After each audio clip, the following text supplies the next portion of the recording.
Assalamualaikum warahmatullahi wabarakatuh. Salam sejahtera buat kita semua, sahabat-sahabatku sekalian. Pada kesempatan ini, saya ingin mengajak kita semua membahas materi yang saya beri judul memahami pola pikir atau mindset. Perkenalkan, saya Aristiono Nugroho, Lektor Kepala atau Associate Professor Sekolah Tinggi Pertanahan Nasional yang kampusnya berada di Yogyakarta.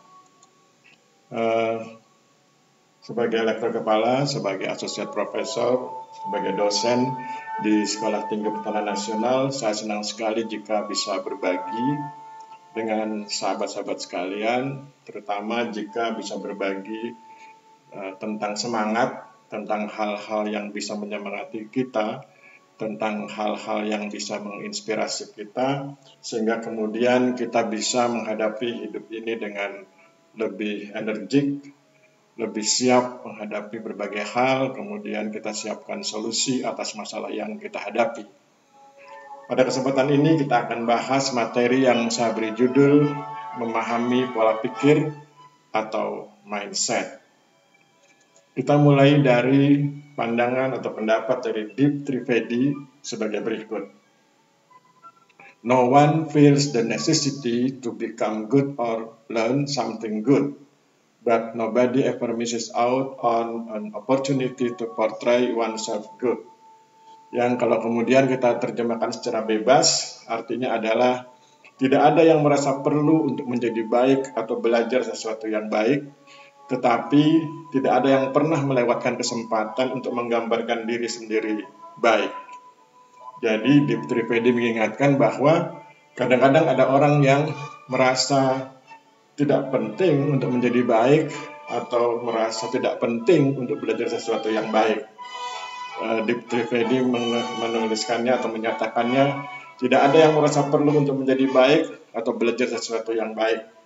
Tidak ada yang merasa perlu, tetapi tentu sesungguhnya semua orang perlu. Sesungguhnya semua orang perlu untuk menjadi baik. Sesungguhnya semua orang perlu untuk belajar sesuatu yang baik. Mengapa demikian? Itu ada di kalimat berikut. Tetapi tidak ada yang pernah melewatkan kesempatan untuk menggambarkan diri sendiri baik. Jadi setiap kita ingin menggambarkan, ingin menunjukkan, ingin memanfaatkan setiap kesempatan untuk memberikan informasi pada orang lain, untuk membangun citra, membangun image bahwa kita itu baik. Oleh sebab itu, karena kita ingin menggambarkan diri kita baik, maka tentu kita perlu untuk menjadi baik, kita perlu untuk menjadi lebih baik, dan kita perlu untuk belajar sesuatu yang baik. Itulah nasihat dari Deep Trivedi. Kemudian mari kita dengarkan atau mari kita perhatikan nasihat dari Brené Brown. Talk to yourself like you would to someone you love. Bicaralah pada diri sendiri seperti yang Anda lakukan kepada seseorang yang Anda cintai. Bicaralah pada diri sendiri artinya kita introspeksi seperti yang Anda lakukan kepada seseorang yang Anda cintai. Berbicara pada diri sendiri seperti kita berbicara pada orang yang kita cintai. Sesungguhnya kita itu mencintai diri kita. Artinya kita ingin diri kita menjadi lebih baik, kita ingin diri kita belajar hal-hal yang baik, kita ingin membangun citra image yang baik di hadapan Tuhan dan manusia. Maka kemudian kita bicara pada diri kita sendiri, kita introspeksi diri untuk kemudian perlahan-lahan kita kenali hal-hal yang buruk dan kemudian kita perbaiki sedikit demi sedikit sehingga pada akhirnya kita menjadi baik. Hari ini jadi lebih baik dari hari kemarin, kemudian hari esok harus lebih baik dari hari ini. Itulah yang ingin kita bangun, yaitu membangun citra diri sebagai orang yang baik di hadapan Tuhan maupun di hadapan manusia. Kemudian mari kita perhatikan nasihat dari Teddy Roosevelt. Teddy Roosevelt mengatakan, courage is not having the strength to go on, it is going on when you don't have the strength. Saya ulangi, courage is not having the strength to go on, it is going on when you don't have the strength. Keberanian tidak memiliki kekuatan untuk melanjutkan. Itu terjadi ketika Anda tidak memiliki kekuatan. Mari kita bedah dua kalimat ini. Kalimat pertama, keberanian tidak memiliki kekuatan untuk melanjutkan.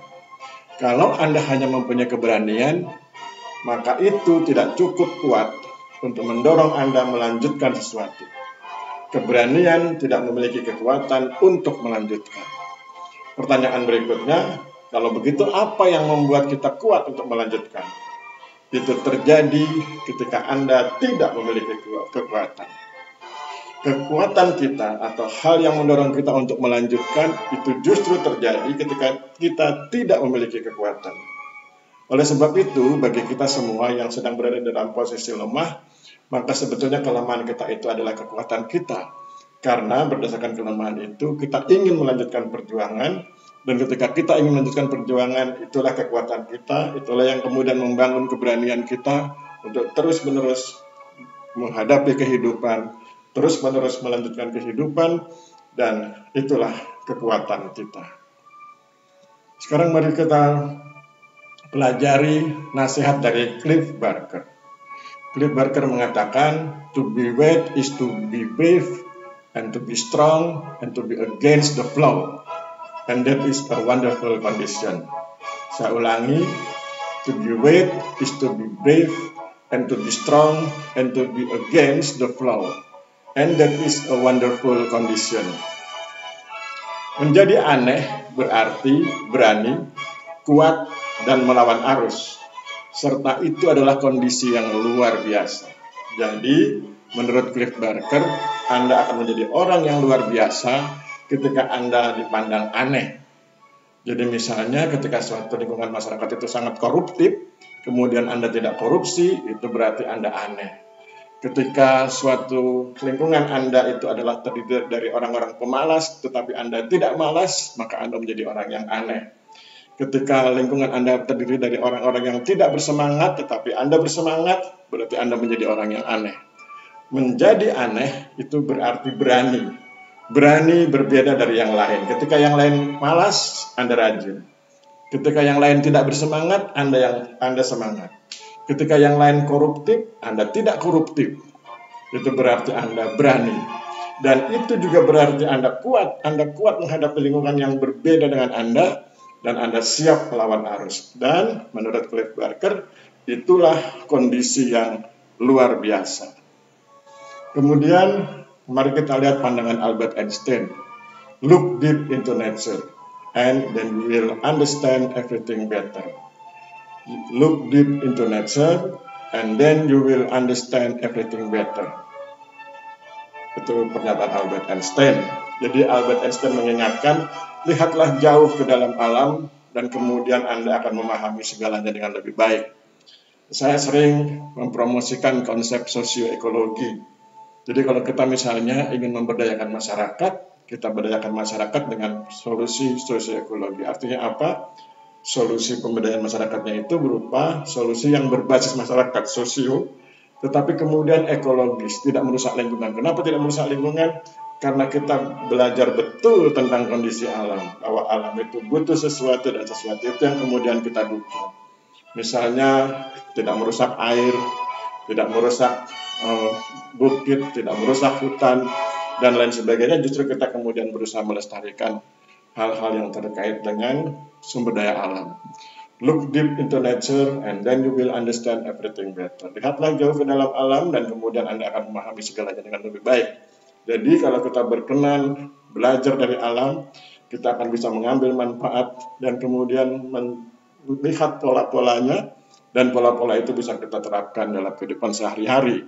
Misalnya konsep keseimbangan, misalnya konsep memberi dari alam, misalnya konsep menerima dari alam. Ketika alam menyerap hal-hal yang negatif, kemudian mengeluarkan hal-hal yang positif. Kita lihat saja sebatang pohon, dia serap karbon dioksida, kemudian dia keluarkan oksigen.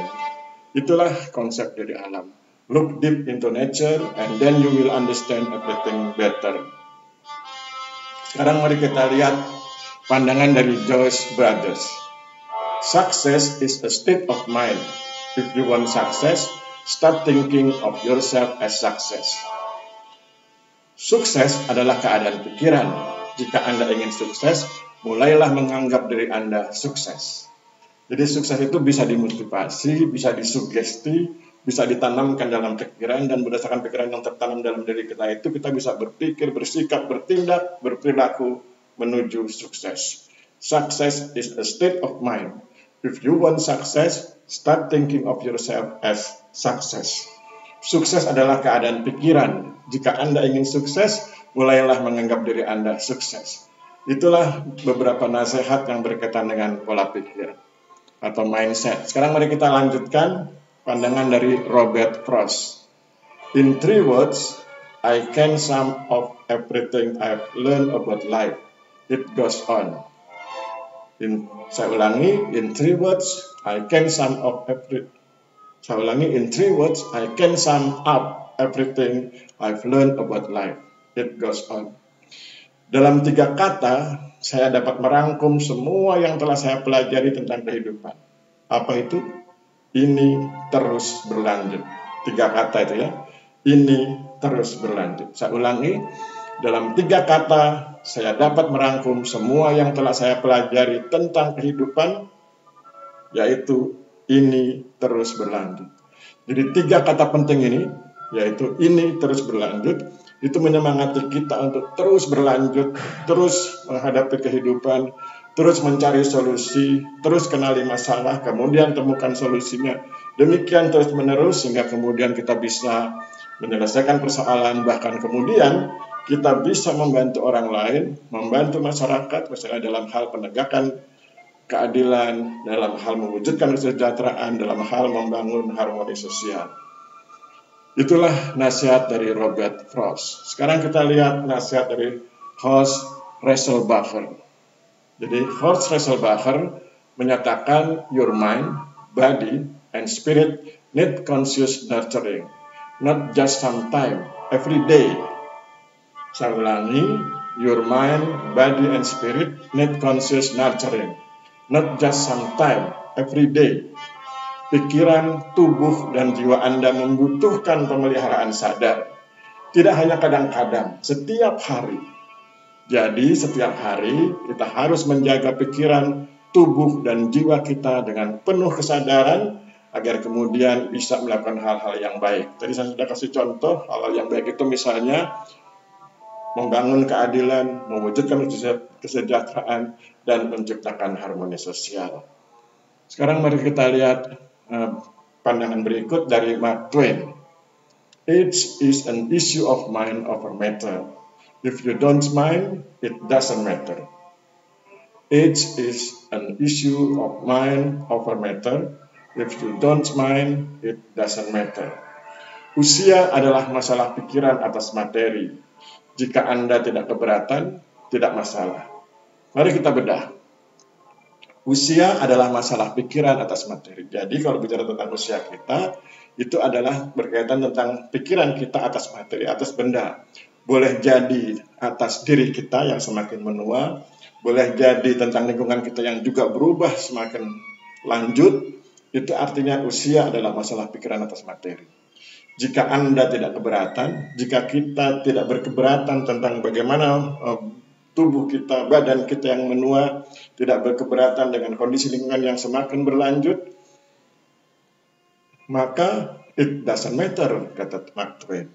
Maka tidak masalah. Jadi ketika usia dikaitkan dengan tubuh yang semakin menua, ketika usia dikaitkan dengan kondisi lingkungan yang semakin berlanjut, maka sepanjang kita dapat mengendalikannya, sepanjang kita tidak keberatan, bahkan kita siap mengatasinya, maka itu bukan masalah. Dengan kata lain, usia bukanlah masalah ketika kita mampu menerima semua kondisinya dan kemudian mengatasi semua persoalannya. Sekarang mari kita lihat pandangan dari Albert Einstein masih berkaitan dengan pola pikir atau mindset. Albert Einstein mengatakan, education is not the learning of the facts, but the training of the mind to the thing. Saya ulangi, education is not the learning of the fact, but the training of the mind to think. Pendidikan bukanlah pembelajaran tentang fakta, bukan tentang fakta-fakta ya, tetapi pelatihan pikiran atau berpikir. Saya ulangi, Pendidikan bukanlah pembelajaran tentang fakta, tetapi pelatihan pikiran untuk berpikir. Jadi kalau bicara pendidikan itu bukan hanya sekedar bicara tentang fakta-fakta, tetapi sesungguhnya pendidikan itu melatih seseorang untuk menggunakan pikirannya dalam berpikir. Menggunakan pikirannya dalam berpikir. Training of the mind to think. Melatih pikirannya untuk berpikir. Itu manfaat atau hikmah dari pendidikan. Sekarang mari kita lihat pandangan dari Barbara Corcoran. Barbara Corcoran mengatakan, finding opportunity is matter of believing it's there.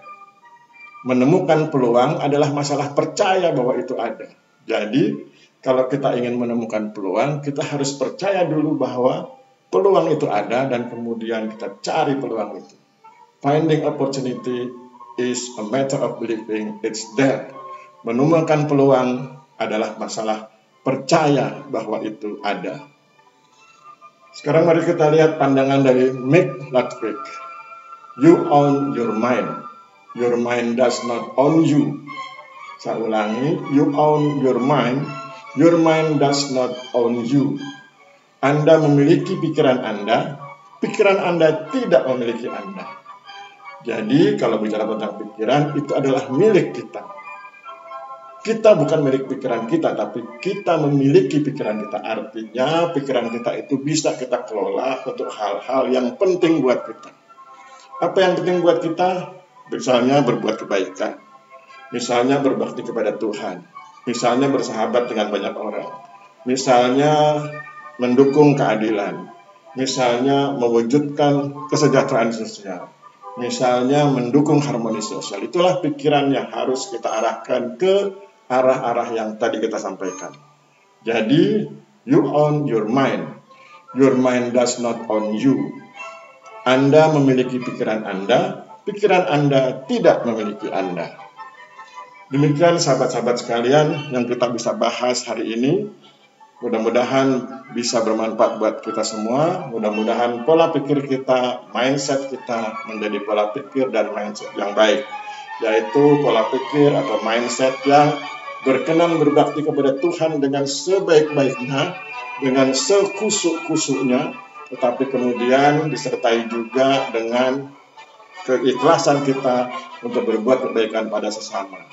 Dalam konteks kebaikan kepada sesama, kita ingin mewujudkan keadilan, kesejahteraan, dan harmoni sosial. Saya pikir demikian. Terima kasih. Kita akhiri pertemuan kita ini. Mohon maaf bila terjadi kesalahan. Wabillahi taufiq wal hidayah.